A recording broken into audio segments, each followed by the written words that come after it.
عن عبد الله بن عمرو قال صلينا مع رسول الله صلى الله عليه وسلم المغرب فرجع من رجع وعقب من عقب فجاء رسول الله صلى الله عليه وسلم مسرعا قد حفظه النفس وقد حسر عن ركبتيه فقال أبشروا هذا ربكم قد فتح بابا من أبواب السماء يباهي بكم الملائكة يقول انظروا إلى عبادي قد قضوا فريضة وهم ينتظرون أخرى.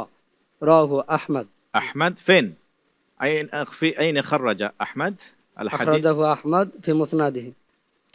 তরজমা আব্দুল্লাহ ইবনে আমর ইবনে আস রাদিয়াল্লাহু তাআলা আনহু বলেন যে আমরা সাল্লাইনা মা রাসূলিল্লাহ সাল্লাল্লাহু আলাইহি ওয়াসাল্লাম আল মাগরিব, যে আমরা রাসূল সাল্লাল্লাহু আলাইহি ওয়াসাল্লামের সাথে মাগরিবের সালাত আদায় করলাম।